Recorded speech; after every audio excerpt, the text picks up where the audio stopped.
यह कहानी शुरू होती है चिमी से, एक प्यारी सी स्टूडेंट जो यूकी को बिल्कुल भी बर्दाश्त नहीं कर सकती। वही यूकी जो स्कूल में अपनी हैंडसम लुक्स की वजह से फेमस है और लड़कियां तो उससे फोटो खिंचवाने से लेकर उसके साथ किस करने तक की डिमांड करती हैं। एक रात जब यूकी घूमने निकलता है तभी अचानक एक बड़ा ट्रक कंट्रोल खो देता है। ट्रक उसके ऊपर चढ़ने ही वाला होता है कि यूकी जोर से चिमी चिल्लाता है और तभी कुछ अजीब होता है। वह अचानक सिकुड़कर एक छोटे से 15 सेंटीमीटर के इंसान में बदल जाता है। उसे एहसास होता है कि वह पूरी तरह नेकेड है, इसलिए वह जल्दी से टेडी बियर के कपड़े पहनकर खुद को ढकता है। वह मदद ढूंढने निकलता है तभी एक आदमी उसके पास से गुजरता है, लगभग उस पर कदम रखते हुए। वह एक बस को रुकवाने की कोशिश करता है पर ड्राइवर उसे देख ही नहीं पाता। अगले ही पल एक खतरनाक बिल्ली उसे घूरने लगती है। वह डरकर मरे होने का नाटक करता है। बिल्ली उसे पंजे से इधर उधर घुमाती है जैसे वह उसका खाना हो। फिर अचानक सही मौके पर यूकी बिल्ली की पीठ पर कूद जाता है। बिल्ली घबरा जाती है और भागती है। एक मोड़ पर यूकी संतुलन खोकर उड़ता हुआ एक नाली के पानी में गिरने वाला होता है, पर किस्मत से वह एक तैरते हुए कप में गिर जाता है। कप अब उसकी छोटी नाव बन जाता है। आगे पुल दिखाई देता है और यूकी पूरी ताकत से पैडल मारता है और पूरी जान से चिम्मी का नाम चिल्लाता है। उनके बचपन का बॉन्ड इतना गहरा है कि चिम्मी दूर कहीं हल्की सी आवाज महसूस करती है और समझ जाती है कि यूकी किसी मुसीबत में है। यूकी एक लड़की को इलेक्ट्रिक स्कूटर पर जाता देखता है। वह चुपके से उस पर सवार हो जाता है। स्कूटर की रफ्तार बहुत तेज होती है और जैसे ही एक गड्ढा आता है यूकी नीचे गिर पड़ता है। सड़क की धूल उसके चेहरे पर उड़ती है। पैर नंगे हैं तो दर्द भी बेहिसाब होता है और तभी एक कार लगभग उसे कुचल देती है। यूकी की किस्मत जैसे उससे रूठी हुई है और वह हार मानने ही वाला होता है कि तभी उसे चिमी दिखती है। वह जोर से उसका नाम चिल्लाता है। चिमी चारों ओर देखती है लेकिन कोई नहीं दिखता।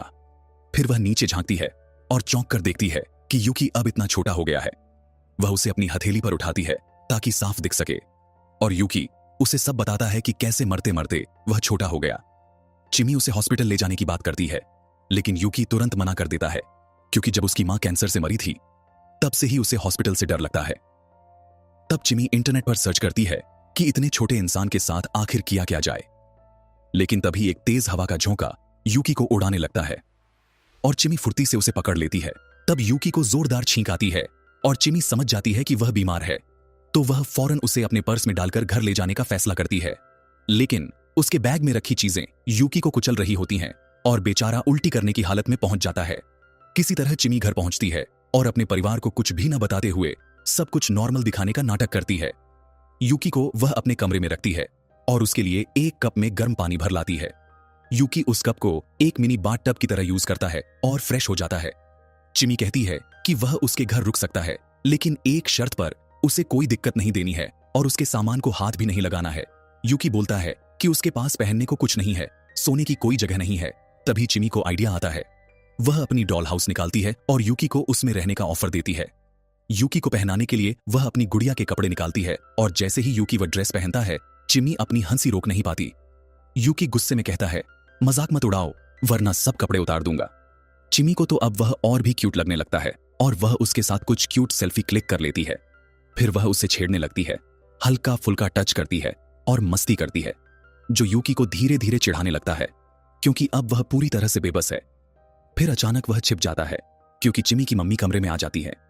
चिमी को अकेले बात करता देख मम्मी हैरान होती हैं, तो वह तुरंत एक्टिंग करती है जैसे वह प्रार्थना कर रही थी। मम्मी पूछती हैं कि रात के खाने में क्या चाहिए। तभी यूकी का पेट जोर से गड़गड़ाता है और चिमी को समझ आ जाता है कि अब उसे खिलाना भी पड़ेगा।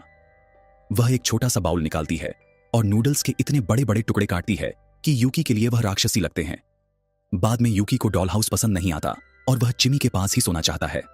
चिमी उसके लिए एक टिश्यू से छोटा सा कंबल बनाती है और वह उसके पास सो जाता है। दोनों साथ लेटे हुए अपने पुराने दिनों को याद करते हैं जब वह अच्छे दोस्त हुआ करते थे।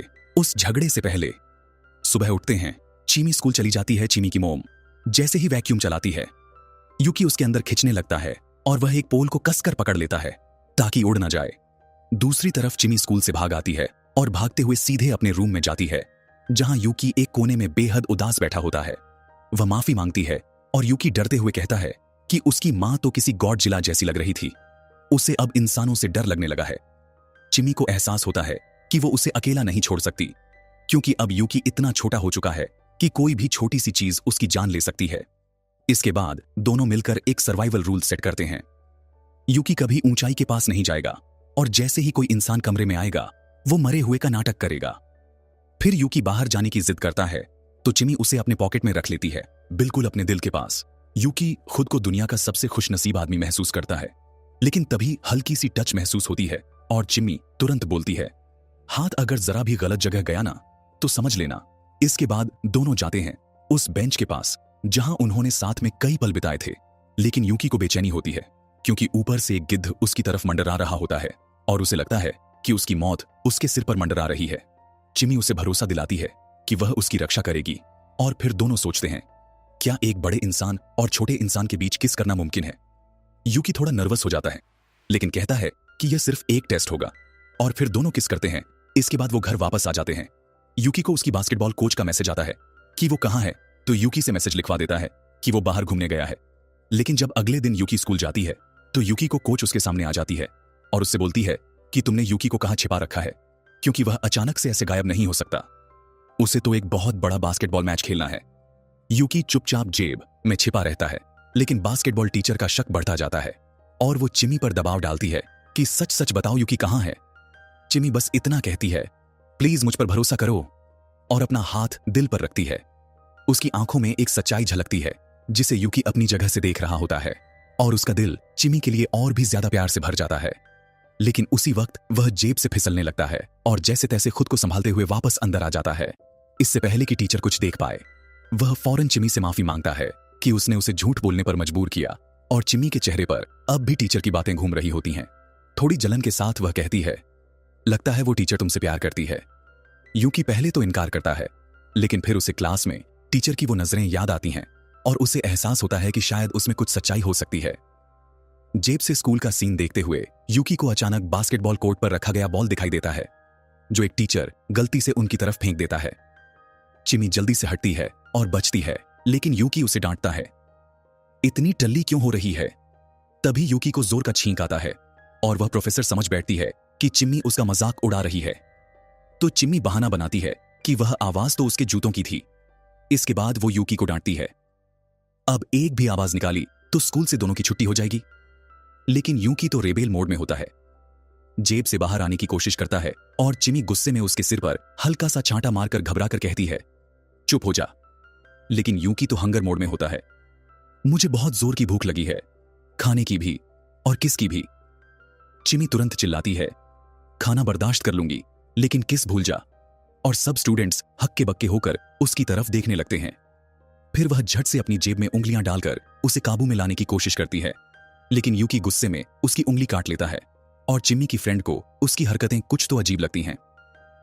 ब्रेक टाइम में चिमी उसे लेकर एक शांत जगह जाती है जहां यूकी उसकी मां की तरफ से आई एक प्यारी सी लव नोट पढ़ता है और कहता है, तुम्हें देख के जलन होती है, इतनी प्यारी फैमिली है तुम्हारी।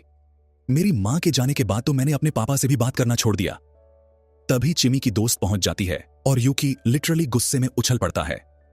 चिमी इसे देखकर समझ जाती है कि अब यूकी के दिल का रास्ता उसकी हथेली से होकर गुजर रहा है, यानी फीलिंग्स अब कंट्रोल से बाहर हो रही हैं।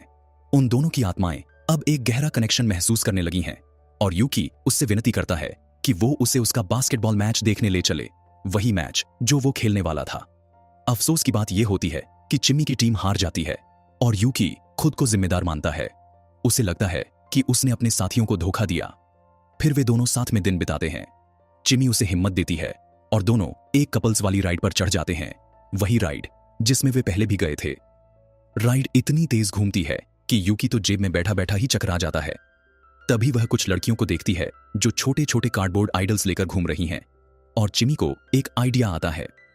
वो यूकी को कार्डबोर्ड स्टैच्यू जैसा दिखाने का प्लान बनाती है ताकि दोनों खुलेआम डेट कर सकें।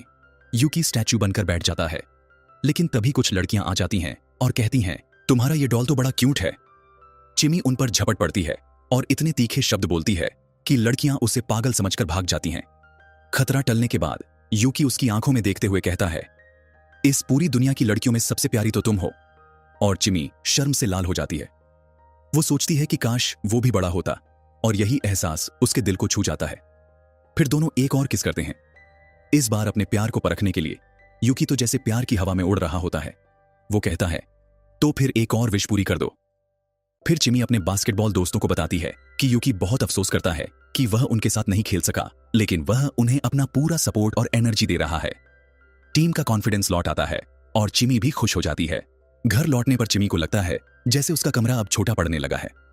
वह एक कोने में जाकर कपड़े बदलने लगती है, जबकि यूकी चोरी छिपे उसकी एक झलक देख लेता है और बेकाबू हो जाता है। यूकी के पिता उदास मन से चिमी के घर आते हैं और एक बियर मांगते हैं। उसका परिवार उन्हें खाना ऑफर करता है और पुरानी यादें ताजा हो जाती हैं। कैसे कभी वे और चिमी का परिवार बहुत अच्छे दोस्त हुआ करते थे।